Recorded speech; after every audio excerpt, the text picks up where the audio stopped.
Assalamu alaikum chers amis, assalamu alaikum chers parents, assalamu alaikum à tous les connaissants, assalamu alaikum à vous, que la paix de Dieu soit sur vous. Aouzubillahi minash shaitanir rajim, bismillahir rahmanir rahim. Donc aujourd'hui, je suis devant vous aujourd'hui pour vous apporter de la lumière par rapport à un certain chrétien qui a fait une vidéo sur deux personnages qui les a convertis au christianisme. Donc il leur donne des faux arguments. Alors, il faut, et aussi un autre pasteur qui s'appelle Kassamba, qu'on dit pasteur Kass, lui aussi, il a mis toutes les dénominations chrétiennes, il les a taxées d'antichrist, les a taxées d'égarés, et il a montré que, bon, il n'y a pas de trois dieux, mais un seul Dieu, mais malheureusement, lui aussi, c'est dit que Jésus-Christ est Dieu au ciel, devenir Fils et devenir Esprit. C'est pour dire qu'un seul Dieu qui a pris trois formes. Donc c'est également aussi lui aussi A.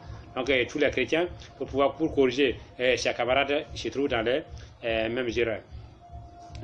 Donc vous allez écouter ces deux personnages, c'est-à-dire ces deux vidéos. Après ça, je vais essayer de faire des commentaires. Donc ne manquez pas, écoutez jusqu'à la fin, c'est très important pour pouvoir vous défendre et accroître votre foi. Et n'oubliez pas aussi de partager la vidéo. Donc écoutons d'abord les deux vidéos. Verset 72, tu vas voir. Donc regarde, Sourate 5 au verset 72, ce sont certes des mécréants, ceux qui disent, en vérité, Allah c'est le Messie, fils de Marie. Alors que le Messie a dit, ô enfants d'Israël, adorez Allah, mon Seigneur et votre Seigneur. Quiconque associe à Allah d'autres divinités, Allah lui interdit le paradis, et son refuge sera le feu, et pour les injustes, pas de secoureur. Il faut savoir que dans le Coran, il n'y a pas de plus grand péché. C'est un plus grand péché que le meurtre. Donc aux yeux du Coran, là, t'es un meurtrier. Parce que pour toi, Jésus c'est Dieu. Donc t'es un associateur. Alors là, je vais te répondre oui et non. Pour un musulman, je suis un associateur. Mais être un associateur, c'est quoi? C'est associer Dieu à quelqu'un d'autre ou à quelque chose d'autre. Donc pour qu'il y ait association, il faut qu'il y ait plusieurs sujets. Pour moi, Jésus et Dieu, c'est la même personne. Donc je ne l'associe pas. Parce que associer Dieu à Dieu revient à pas l'associer. Je te suis, mais pour moi, je trouve ça pas logique. Parce que regarde, toi, tu dis que Jésus, c'est Dieu. Alors qu'on sait tous que Jésus est mort sur une croix. Mais Dieu ne peut pas mourir. Dieu, c'est pas un homme. Dieu n'est pas mort. Voilà. La Trinité n'est pas dans la Bible. La Trinité n'existe pas dans la Bible. Ça n'a jamais existé dans la Bible. Parce que le premier de tous les commandements est Shema Israël, Yahweh Eloheinu, Yahweh Echad. Qu'Israël écoute. Le Seigneur Elohim, il est un. Tu l'aimeras. Lui seul n'a jamais dit tu l'aimeras lui, et puis son fils, et puis la personne du Saint-Esprit. Ça n'existe pas. Le Saint-Esprit, c'est Jésus-Christ. Le Fils, c'est Jésus-Christ. Le véritable éternel, c'est Jésus. Donc, le nom même véritable du Dieu créateur, c'est le Seigneur, Yeshua HaMashiach, qui signifie Yahweh Elohim. Yahweh sauveur. Yahweh est avec Moïse. Yahweh est devenu Yeshua. Yeshua signifie le même Yahweh, mais en tant que sauveur, avec l'humanité et lui en lui. Baptisez-les. Le Seigneur, lui, il avait dit, baptisez à mon nom. Il avait dit, prêchez le message à mon nom. À mon nom, on chassera les démons. Satan vient, il entre dans l'église par la politique, il récupère les taux, il confisque la Bible, il tue les lecteurs de la Bible par 68 millions de vrais protestants, il prend la place, il impose la dictature, il change tout, baptisé au nom du Père, du Fils et du Saint-Esprit. Il commence à prier au nom du Père, du Fils et du Saint-Esprit. Quel est l'apôtre qui a déjà fait une telle prière? Quel est le prophète qui a déjà fait? Ils vont même jusqu'à prier Marie. Lorsque nous prions au nom du Père et du Fils et du Saint-Esprit, nous sommes dans le péché. C'est l'idolâtrie. Oh, l'apôtre Yohanan a dit, petits enfants, gardez-vous des idoles. Ce sont des idoles. Comment alors éviter aujourd'hui l'apostasie dans Mais il faut appeler le peuple comme je le fais. Le peuple de notre pays, le peuple du monde entier doit quitter le mensonge catholique. Les catholiques sont l'église de l'Empire romain. Ce n'est même pas une église. Dans la Bible, le Seigneur a appelé ça la grande prostituée. Si vous lisez dans la Révélation, chapitre 17, chapitre 18, chapitre 19, mais le Seigneur parle là, dans la Révélation, clairement, profondément, de l'association romaine qu'on appelle aujourd'hui Église. Ce n'est pas une église, c'est une association. Un mouvement politico-religieux de l'Empire romain. L'empereur actuel, c'est le pape. C'est le pape qui est le roi aujourd'hui sur la terre, ou un empereur de l'Empire romain qui s'est fondu dans une fausse religion. Donc c'est un grand péché. Pour être catholique, si vous êtes catholique, vous êtes dans le péché. Et la voix du Seigneur retentit depuis le ciel. Révélation 18, depuis le verset 2. C'est devenu une habitation des démons. Voilà. Un repère de tout oiseau impur et odieux. Maintenant le Seigneur dit, pour ne pas participer à ces fléaux, arrêtez de participer à ces péchés. Par exemple, il est en ce qu'il de faire maintenant dans la rue. Mais c'est ça les péchés. Ils font ce qu'ils n'aiment pas. Les enfants fassent. C'est le péché. Ils ont enseigné. Ils ont interdit le mariage. Chapitre 4. Chapitre 4. Chapitre 4. Il prie ouvertement que dans les derniers jours, les mauvais vont venir avec des enseignements des démons. On dit les enseignements de à remarquer. Ils vont prescrire de marier. Mais c'est un seul prêtre qui est marié. Ils ont le mariage que Dieu a établi. Et ils prennent les religions. Et ils prennent les religions. Et ils prennent les femmes d'autres. Les crimes à Lucas a pris deux prostituées. Et il a manqué 20 000 à payer. Et les cautions commencent à faire. Un autre prêtre est venu secourir son ami avec l'autre prostituée a dit 20. Et elle a commencé à parler. Il y a eu. C'est ça. Ils ont prescrit ce mari. Ils en ont fait un enseignement comme s'il venait. Ce n'est pas biblique. Ce n'est pas biblique. Interdit le mariage. Mais le Seigneur a fait l'homme. Il a dit ce n'est pas bon que l'homme soit comme ça. Je lui ferai une aide semblable à lui. Mais ils ont prescrit de ne pas se marier. Pourquoi? Et pour les prêtres, ils ont carrément dit pas de mariage. Maintenant qu'ils ont besoin de gens pour aller dans... Pourquoi ils ne prennent pas leurs enfants? Mais que direz-vous alors? Vous avez entendu, ils ont prescrit de ne pas se marier. C'est la doctrine des démons. Donc nous ne sommes pas étonnés. L'islam a toujours dévoilé que ces enseignements sont des enseignements des démons. Dieu n'a pas interdit les mariages ni la polygamie. Dieu n'a pas interdit et ça ne sera jamais interdit jusqu'à la fin. Tout ce que nous vivons maintenant sur la terre avait déjà été annoncé dans les Saintes Écritures. Et le Seigneur a envoyé un seul homme avec la connaissance par la révélation de l'Esprit pour qu'il puisse dévoiler ça. Ce sont des secrets qui se trouvent dans les 7 sceaux.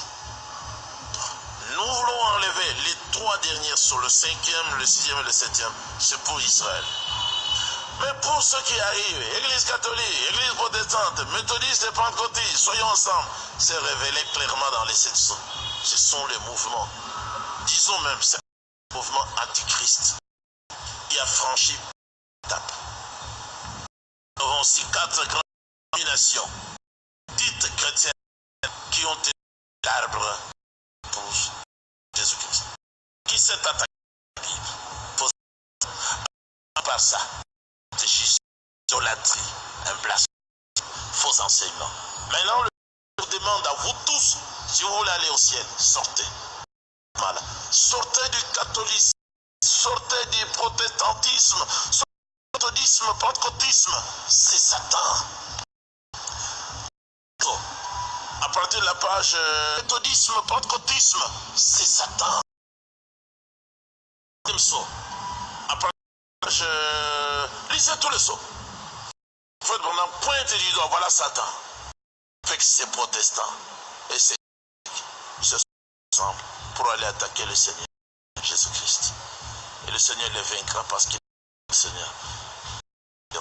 Ça va venir. Maintenant, mon numéro, il reste le même, 0.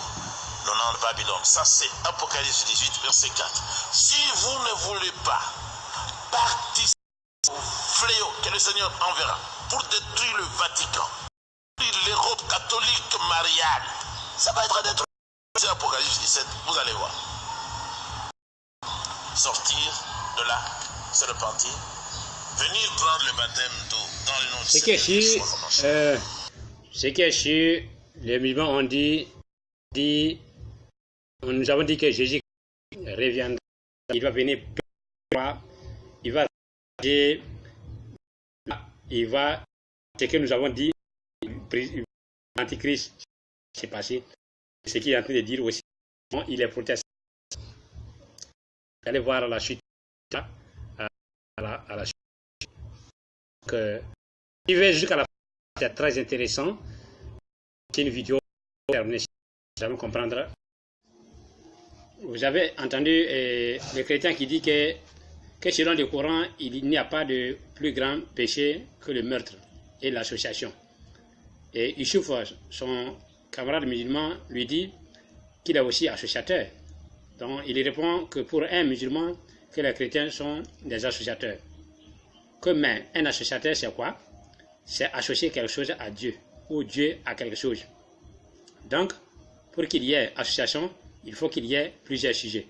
Que pour lui, Jésus est Dieu, c'est la même personne, alors il n'y a pas d'association, parce que associer Dieu à Dieu, c'est pas d'association.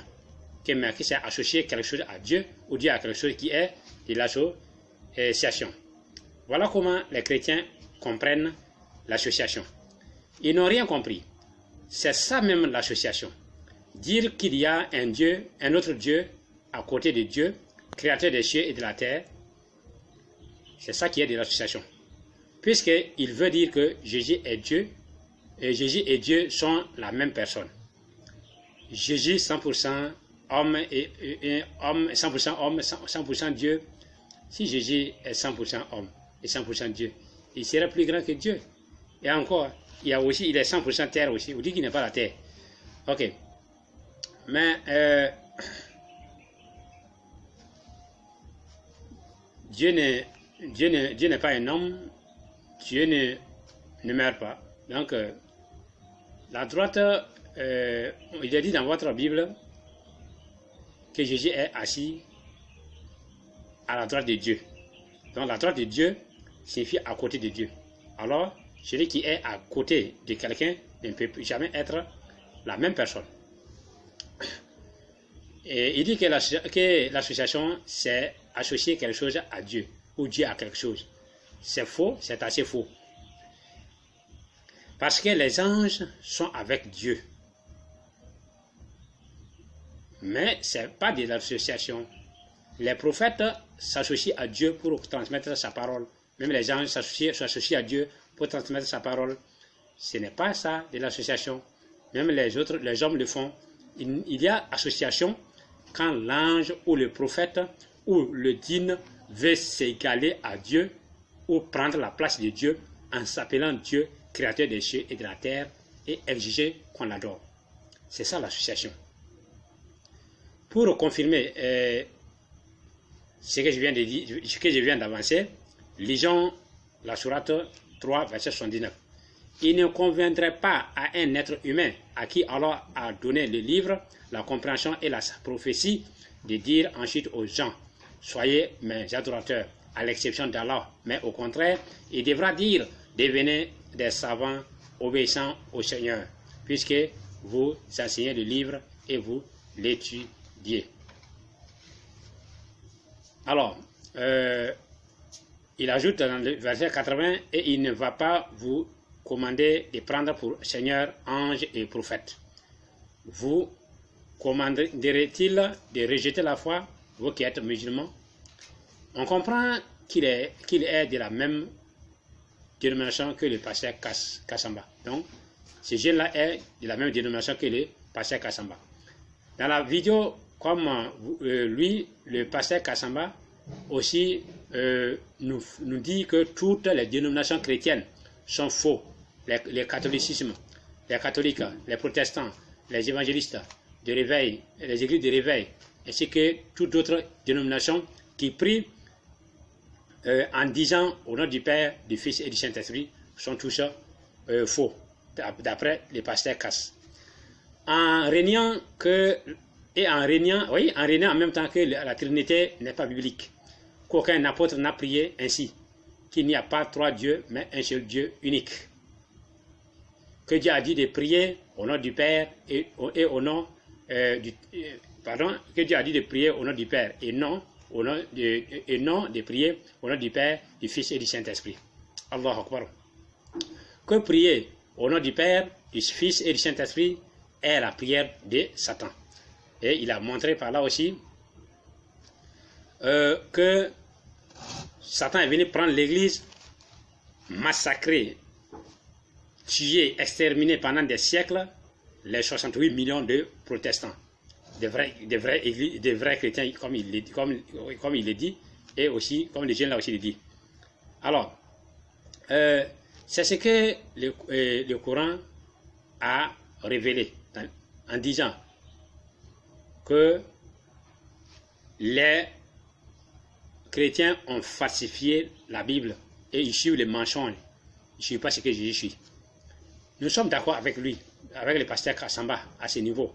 Mais là où le bas blesse, pasteur Kassamba continue de dire que Jésus est Dieu, mais qu'il n'y a pas trois dieux, mais un seul Dieu qui a pris trois formes. Pour dire que Jésus n'est pas différent du Père, ni différent du Saint-Esprit. Alors, pour mieux le comprendre, il dit que Jésus était Père au ciel, le même Père est devenu Fils sur la terre, et le Père qui est devenu Jésus est devenu Saint-Esprit après sa mort. Donc pour lui, il n'y a pas trois dieux, mais un même Dieu qui a rempli trois fonctions. Voilà l'égarement des chrétiens, toujours en voulant corriger les erreurs des catholiques, se plongent davantage dans les ténèbres les plus obscures. Pasteur Cass devrait tout simplement dire que Jésus n'est pas Dieu, au lieu de transformer Dieu en un être bizarre qui se transforme sous plusieurs formes pour chercher la solution à ses problèmes qui n'arrive jamais à les résoudre malgré tous ses efforts. Avant de réfuter cette allégation ignorante de pasteur Cass, je lui pose cette question. Pourquoi Dieu aurait pris trois formes pour résoudre le problème de ses créatures, qu'il peut les manipuler avec sa main? Ne pouvait-il pas résoudre ces problèmes étant le Père seul? Si oui, sa venue sur la terre n'a plus d'importance. Sinon, il a échoué car les gens sont plus égarés qu'avant la venue de Jésus. Car Satan continue à égarer les chrétiens et les conduira en enfer. Comme lui-même le déclare que toutes les églises sont des églises de Satan, que l'église catholique est de Satan. Ils ont interdit la polygamie, ils ont interdit les prêtres de se marier. Tout ça, ça vient de Satan, comme lui-même a dit. Alors revenons à la Bible, pour dire aux chrétiens que bibliquement, et même précisément à pasteur Kassamba, que le Père, le Fils et le Saint-Esprit sont trois êtres distincts. Ce n'est pas la même personne qui a pris trois formes, c'est faux. Le Père était Père avant de créer les deux. Parce que Dieu l'a créé. Par conséquent, ils ne peuvent pas être le même être suprême. Selon la Bible, on ne peut pas voir le Père sans mourir. Donc, il n'est pas le Fils. Selon la Bible, les esprits peuvent être un prophète, l'esprit peut être un ange, l'esprit peut être faux ou vrai aussi. Alors, on appelle Saint-Esprit un saint ange. On est saint personnage si on ne transgresse pas la parole de Dieu.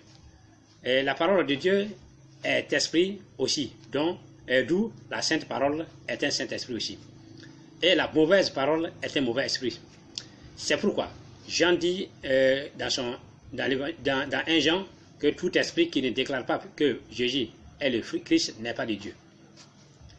Plus loin, comme les anges sont des esprits saints et l'ange Gabriel est chargé de communiquer la parole de Dieu au prophète, alors il est surnommé Saint-Esprit.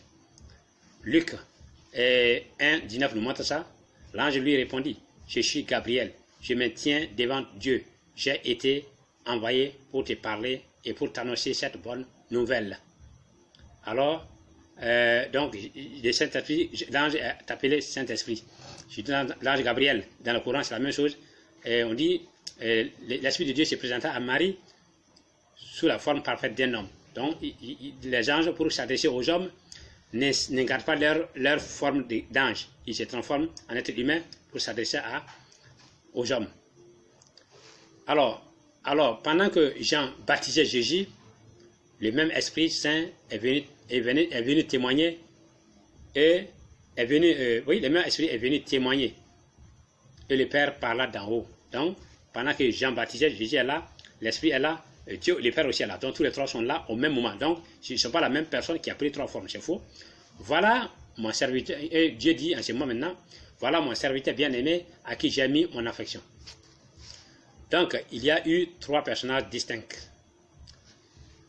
Jésus, qui était devant Jean, est une personne différente de l'Esprit qui descend sur lui et celui qui est en haut, dont le Père a parlé en employant l'adjectif possessif « mon ». Celui qui est mon serviteur pour dire que son serviteur est différent de lui. Il n'a pas dit « voilà moi devant vous ».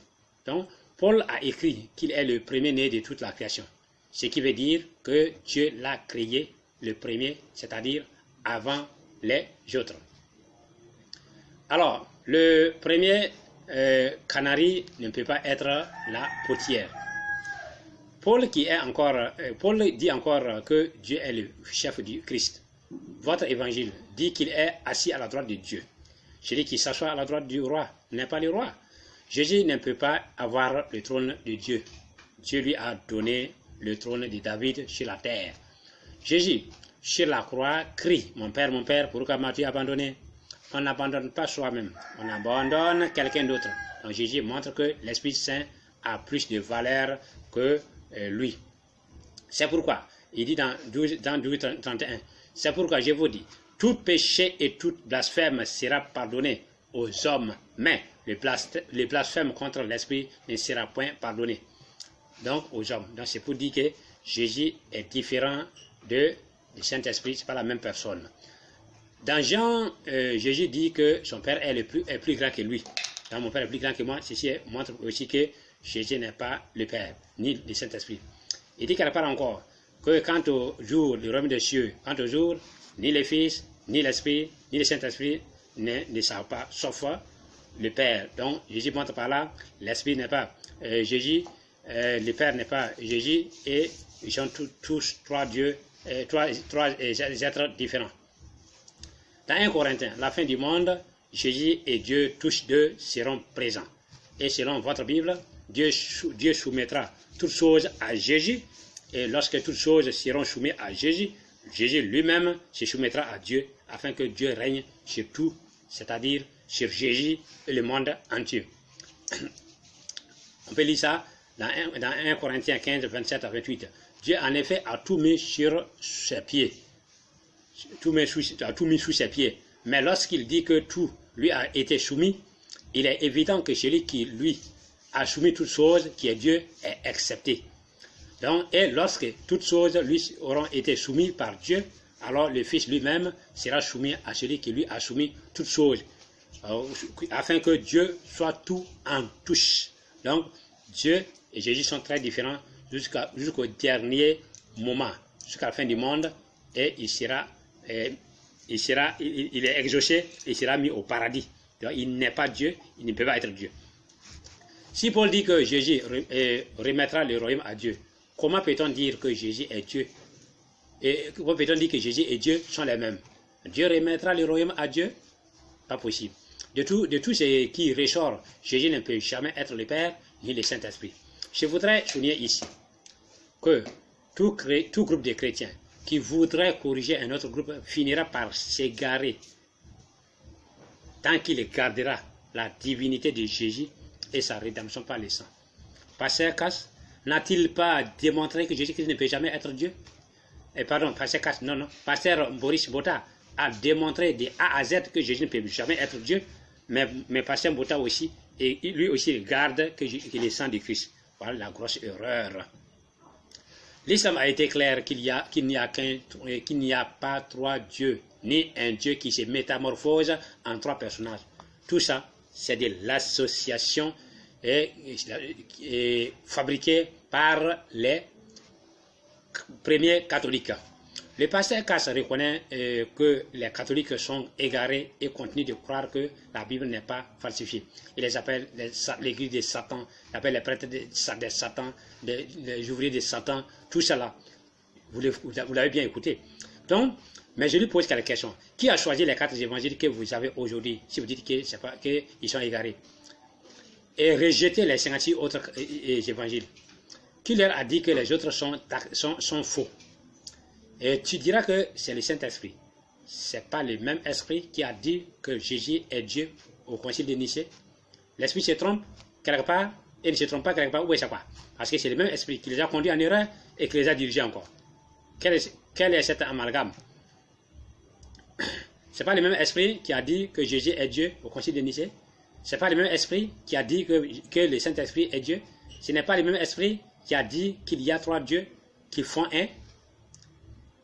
Alors, ce n'est pas le même esprit qui a dit que Marie est la mère de Dieu. Ce n'est pas le même esprit qui a dit qui a dit de se prosterner devant ces statues de Marie, la mère de Dieu et de Jésus. Ce n'est pas le même esprit qui a dit aux faux chrétiens catholiques et protestants de prier en disant au nom du Père, du Fils et du Saint-Esprit. Mais pourquoi aujourd'hui tu dis que les catholiques sont égarés, qu'ils sont abominables, qu'ils ont combattu les vrais catholiques, les vrais chrétiens protestants, 68 millions de prophètes, 68 millions de protestants massacrés, et ils les ont combattus pendant des siècles, Quand l'Esprit choisissait les 4 évangiles pour les catholiques, étaient-ils vrais chrétiens en ce moment ou faux chrétiens? S'il était bon chrétien en ce moment parce que le Saint-Esprit les a aidés à choisir les bons évangiles, pendant qu'il prenait Marie comme mère de Dieu, où était le Saint-Esprit? Il avait voyagé ou a oublié de dire au Père de les surveiller pendant son absence. Quand les catholiques interdisaient la polygamie en contradiction avec la Bible, où était le Saint-Esprit? Quand les catholiques interdisaient le mariage des prêtres et les sœurs, qui est les sœurs? Quand ils interdisaient le mariage des prêtres et des sœurs, qui est une pratique païenne, où était le Saint-Esprit? Quand on prenait le nom du Dieu païen, Zeus, qui est Jésus, collé à Issa, où était le Saint-Esprit? Quand les catholiques fixaient la date de la naissance de Jésus, de Issa, le 25 décembre, qui correspond à la date de la naissance du Dieu païen, qui s'appelle Jésus, où était le Saint-Esprit? Ou bien le Saint-Esprit était-il mort pendant que les catholiques désignaient de Dieu? Le Fils, lui, ne va plus revenir. Il a été traumatisé par Satan et les pères. Il dormait, puisque vos dieux dorment souvent. Vos dieux. Pendant que les catholiques massacraient les vrais chrétiens, 68 millions de chrétiens, où était le Saint-Esprit? Aujourd'hui, quand on parle de guerre religieuse, on voit les musulmans. Pourtant, les catholiques et le judaïsme sont pires. Ce ne sont pas les chrétiens qui ont massacré 6 millions de juifs. Où était le Saint-Esprit en ce moment? Où c'est le Saint-Esprit qui les massacrait? Quand les catholiques massacraient les protestants, les vrais protestants, ou les vrais chrétiens, comme vous le dites, le Saint-Esprit les aidait à massacrer, où était-il? Quand en France, 500 protestants tués la même nuit. Alors, où était le Saint-Esprit? Mon frère, tu ne saurais répondre à ma question, car ton Esprit Saint ne pourra pas t'aider, car il n'existe pas. Voilà la réponse. Il n'y avait aucun esprit qui régnait et veillait chez les chrétiens, mais plutôt la parole de Dieu qui est esprit et vie, et les premiers chrétiens ont mal choisi, c'est pourquoi ils se sont égarés. Je profite pour souligner que les musulmans à tous les prophètes venus de la part de Dieu, et nous ne faisons pas de différence entre nous. Nous à leur parole, si le prophète Mohammed venait dire que Jésus est faux, Moïse est faux, c'est en ce moment qu'il faut les taxer de menteurs. Cependant, le Coran est venu confirmer ce qui est vrai, infirmer ce qui est faux, rectifier les erreurs. Mon frère, toi qui m'écoutes, tu es le seul responsable de ton destin. Les Écritures parlent. Dieu t'a donné la raison qui te permet de distinguer le vrai du faux, du mensonge de la vérité, du bon du mensonge au mensonge. Et toute personne qui bannit la raison et le discernement sera ballottée par Satan et sera un instrument qu'il utilisera pour égarer les autres. Alors quand les chrétiens disent que Jésus n'a pas péché, c'est assez faux. Parce qu'il serait Dieu, parce qu'il n'a jamais péché. Mais c'est un gros mensonge. Quand Jésus dit qui de vous me convaincra des péchés, ne veut pas dire qu'il est sans péché. Cela veut dire qu'il n'a pas commis un péché qui mérite la mort. C'est-à-dire un acte qui enfreint les commandements de Dieu, puisque les Juifs l'accusaient pour pouvoir le tuer. Certains musulmans, par des faux arguments et par leur ignorance, pensent que Jésus est sans péché.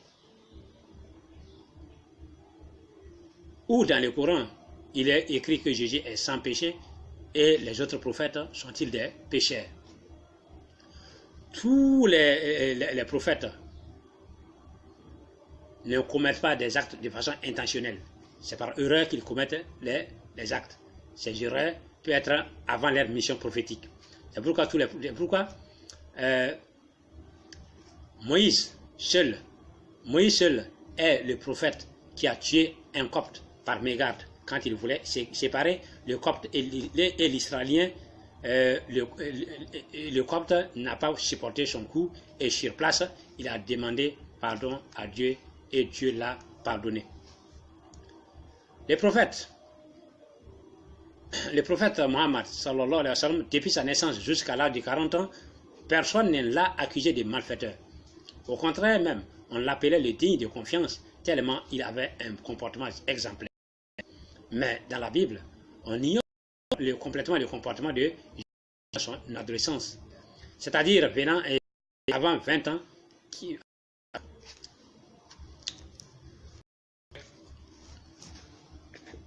avant 30 ans, qui est le début de sa mission. Seuls les évangiles cachés apocryphes nous relatent un peu de sa vie étant un pécheur.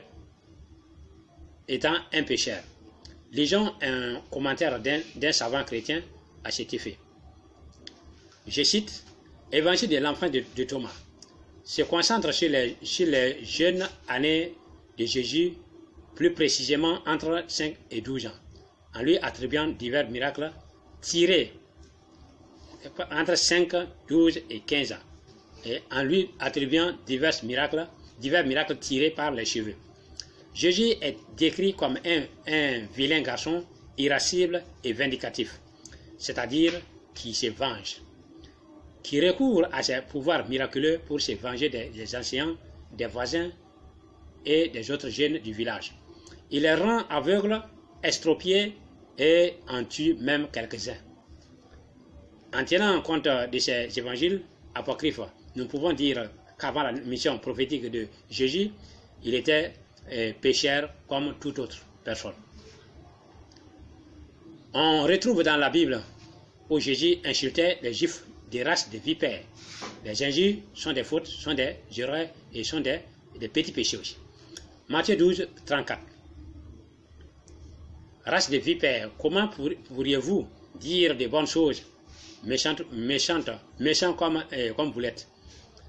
Matthieu 23, 33. Serpent, race de vipères, comment échapperez-vous au châtiment de la géhenne? Il taxe aussi de tombeaux blanchis d'hypocrites. Matthieu 23, 27, 33. Malheur à vous, hypocrites, malheur à vous, scribes et pharisiens hypocrites, parce que vous ressemblez à des sépulcres blanchis, qui paraissent beaux au dehors et qui, au dedans, sont pleins d'ossements de morts et de toute espèce d'impureté. Serpent, race de vipères, comment échapperez-vous au châtiment de la géhenne? Même il a assez les marchandises qui étaient autour de la alors qu'il peut les sensibiliser et conseiller. On trouva dans Jean 2, 14, 15. Il trouva dans les temples les vendeurs de bœufs, de brebis et de pigeons et les changeurs assis. Et un fouet avec des cordes, il les chassa tous du temple, ainsi que les brebis et les bœufs. Il dispersa la monnaie des changeurs et renversa les tables. Donc Jésus offensait les autres. Disperser les pigeons, renverser les monnaies, tout cela. Donc, c'est les erreurs que Jésus a commises. Il a offensé des gens. C'est pourquoi il priait en demandant à Dieu de lui pardonner ses offenses. Matthieu 6, 12. Pardonne-nous nos péchés, comme nous aussi nous pardonnons à ceux qui nous ont offensés. Celui qui prie en demandant à Dieu de pardonner ses offenses, comme lui aussi pardonne à ceux qui l'ont offensé, n'est pas pécheur. Alors, si nous regardons tous les jours, Jésus répétait cette prière. Dieu le pardonne et il offense quelques-uns encore et demande pardon à Dieu encore. Donc c'est ainsi Dieu pardonne les péchés passés et futurs. Surtout les péchés véniels. Les prophètes c'est comme ça. Et les péchés non importants.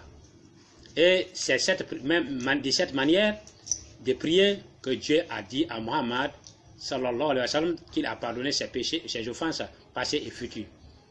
Maintenant, ceux qui disent que tout enfant dès la naissance est touché par Satan, sauf Marie et Jésus, n'est pas fondé, car ils contredisent le Coran. Ce sont les hadiths des enfants d'Israël dont le prophète nous a mis en garde. Selon un hadith du prophète, tout enfant naît sans péché, de façon naturelle, soumis à Dieu, mais ce sont les parents qui le font païens, juifs ou chrétiens. Dans le Coran, tous les prophètes sont saints, même les vrais adorateurs sont saints. Tous ceux qui croient à tous les prophètes véritablement envoyés par Dieu, en respectant les commandements de Dieu, sont saints. On ne refuse pas de se marier pour être saint. Il faut se marier, se comporter bien avec sa femme et ses enfants et envers ses alentours pour avoir le titre de saint. Ce qui ôte la sainteté, ce sont les fautes commises de façon intentionnelle. Dans le Coran, nous lisons ceci. Les saints de Dieu n'ont aucune crainte et ne s'attristent jamais jusqu'au jour de la résurrection. Donc, chez nous, en islam, tous les prophètes sont saints, les vrais disciples sont saints, les vrais apôtres sont saints, les vrais cheikhs sont saints, les vrais imams sont saints, les vrais fidèles sont saints. Et combattre les ennemis qui vous combattent, n'annulent pas la sainteté. Ça, c'est une défense. Nous, les musulmans, nous ne comparons pas les prophètes en disant celui-ci est plus saint, celui-là est plus saint, celui-là est moins saint. Non. Pour terminer cette dernière partie, nous allons poser la question au pasteur Cass, qui dit que toutes les dénominations sont faux. Aujourd'hui, est-ce que lui, il peut être sûr que la Bible qui tient aujourd'hui est vraie, puisque les faux chrétiens, de siècle en siècle, ont eu le temps de changer, de falsifier la Bible. C'est pourquoi même, quand Hamid, dans la vidéo, il dit que le Coran est contraire à la Bible. Le Coran n'est pas contraire à la Bible. Le Coran ne fait que rectifier les erreurs commises des siècles en siècles que les chrétiens ont commis dans la Bible. Des révisions en révision, des falsifications en falsification, des soustractions en soustraction, d'ajouts en ajouts. Il a écrit dans Apocalypse, à la fin, celui qui retranche quelque chose de cette révélation, que Dieu fasse quoi? Celui qui ajoute encore, mais les protestants ont combien de livres? Les catholiques ont combien de livres? 66 et 73. Après avoir rejeté 56, on garde 73 avec l'Ancien Testament et le Nouveau Testament. Et les protestants sont venus à la charge, on a coupé 7, jeté, gardé 66. Alors, par ces cas, si vous ne voulez pas être brûlé le jour de la résurrection, repentez-vous, devenez musulman pour avoir votre salut. Sinon, dans tant de falsifications, vous ne pourrez pas trouver la vérité. C'est pourquoi aujourd'hui, tous les chrétiens sont égarés. Toute personne qui voudra rectifier ou corriger les erreurs se plongera davantage, s'enlisera davantage dans cette bourberie, dans cette ornière. Alors, assalamu alaikum wa rahmatullahi wa barakatuh.